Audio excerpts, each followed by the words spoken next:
and welcome back to my Citizen channel. You're all staying safe and well, and I continue to look. This is part 2. Yes, we've been looking at something that Noel Bayley, Bert Troutman's helmet, of course, in the old days, but a little special he did before Christmas 2023.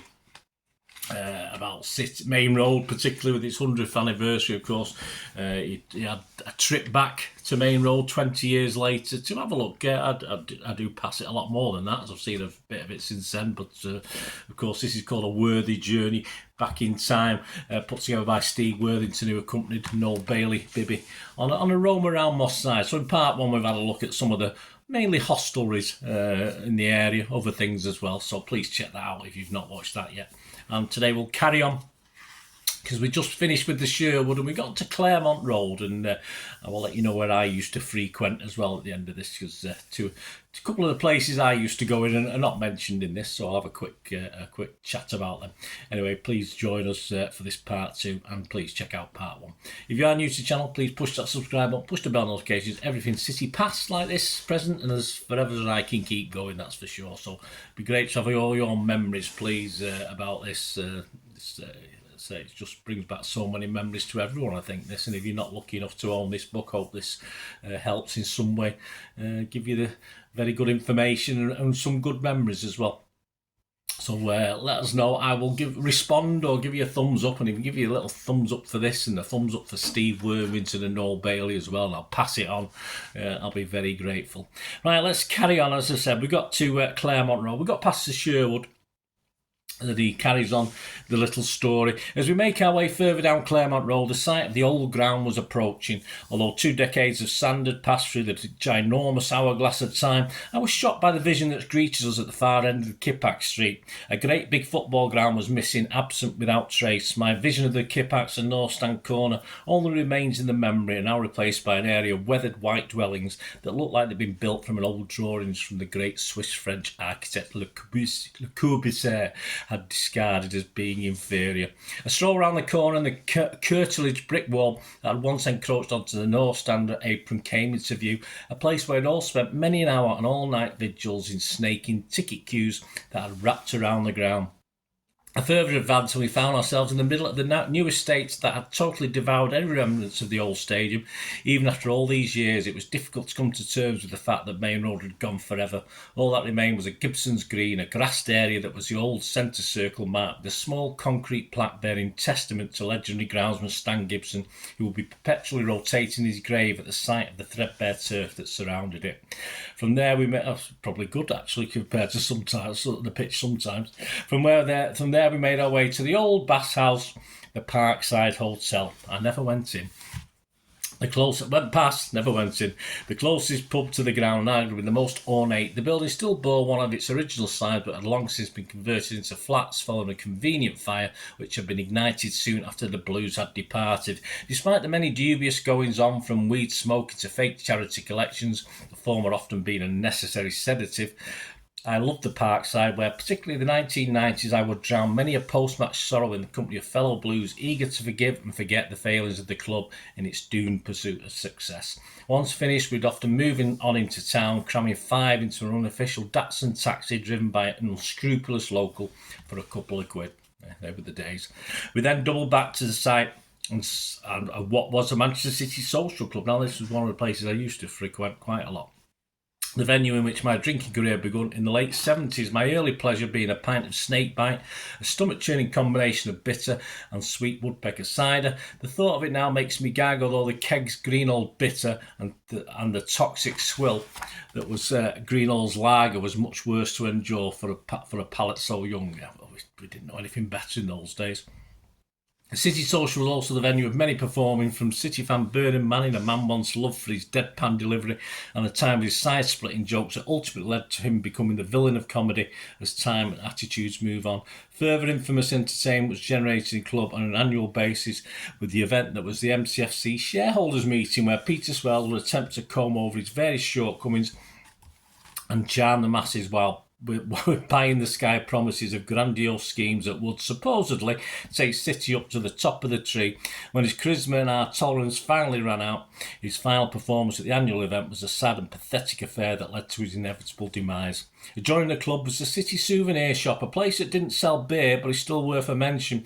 It was easy to recall my constant visit to the Adam's Cave, containing the precious things I craved but could ill afford as a youth. Vivid visions were also generated standing on the forecourt, excitedly waiting to climb aboard a coach on my way to the 70s away trips, where Bibby and I were accompanied by our loyal blue dads. This footprint of land is now occupied by white semi-detached houses, incongruent with the adjacent Victorian terrace rows that once cocooned the ground. Further up on nearby Upper Lloyd Street was the site of diminutive Robin Hood pub, which in its heyday had looked more like a World War II pillar box than a pillbox, than a boozer. But none of us could be bothered with the height to view the old building that has now been converted into a small mosque, so we gave that one a miss. We also missed out on the Talbot, demolished, the Big Western, possibly converted into student accommodation, St Crispin's Social Club, demolished, now at an Aldi. That's where they get the coaches on the supporters club where I go to some away games. The Great Western, nowhere to be seen. And finally, the Denmark Hotel, demolished, now an empty junction at the corner of Lloyd Street North, Denmark Road. There was pretty much it. I'll talk more on that in a moment.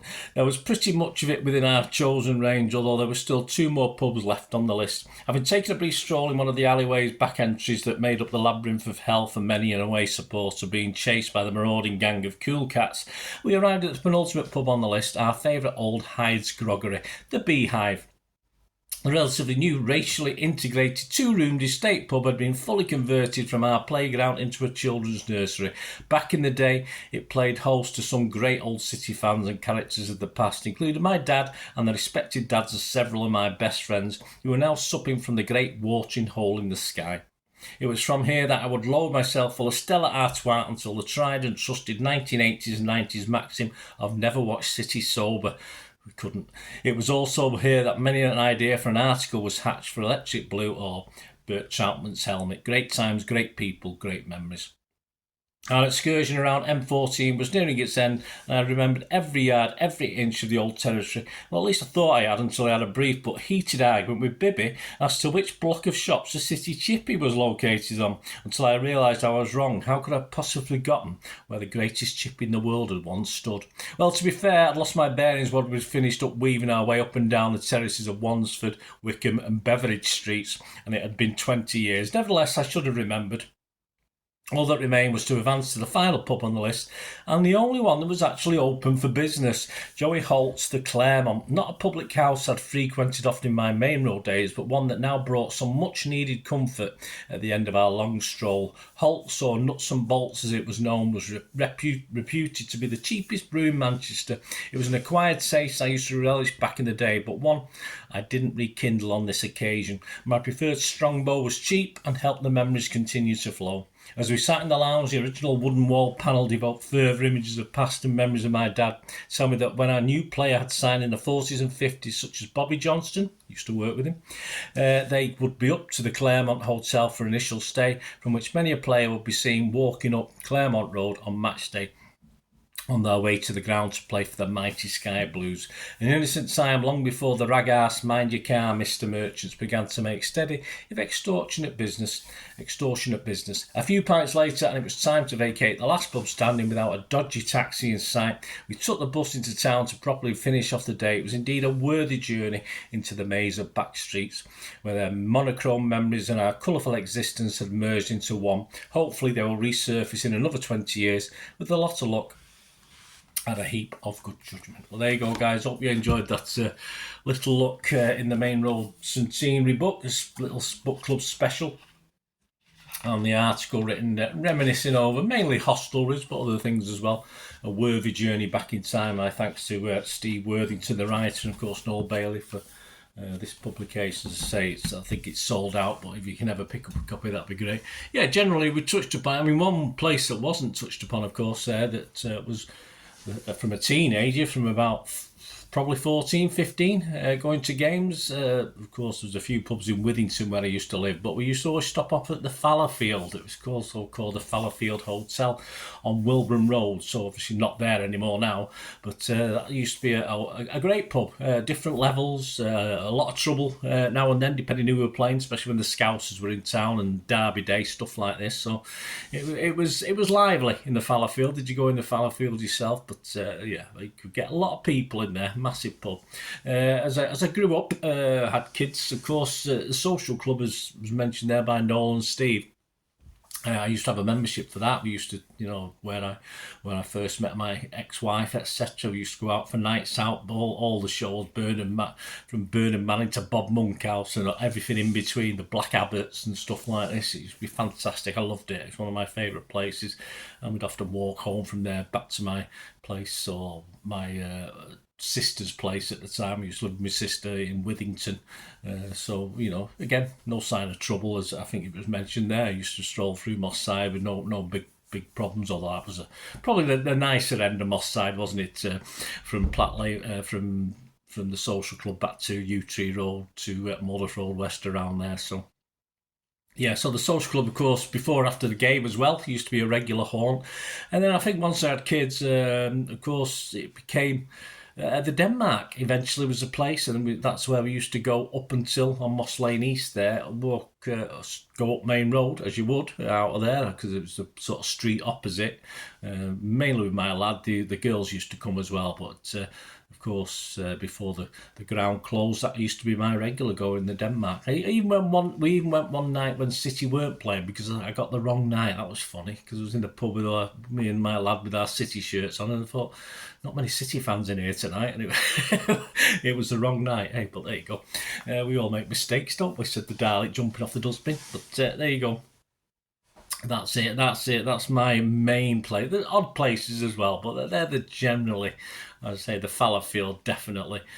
Of course, little pubs in Withington where we might have gone for a couple before, the Orion, places like the Old House at Home, stuff like this. But of course, the Fallowfield Social Club mainly when I was a later teens, when I got married, and then of course later in life that the Denmark became my regular thing. Let me know what yours was, guys. It'd be great to know what your favourite place was, or favourite place to go. City Chippy, yes, I did go get stuff from the City Chippy occasionally, but I'd usually filled up somewhere else in the meantime. So there you go, guys. Thanks for watching. My thanks again to Noel Bayley, Bert Troutman, the Helmet Riders again, Bert Troutman Helmet fanzine producer, of course, back in the day, connected with Electric Blue, of course. So yeah, so my thanks. So if you can get hold of a copy, please do so. Hope you enjoyed that little sharing of memories, and let me know yours. Until we meet again, that's one thing, don't I? Please stay safe, Blues. Come on, City. Bye for now.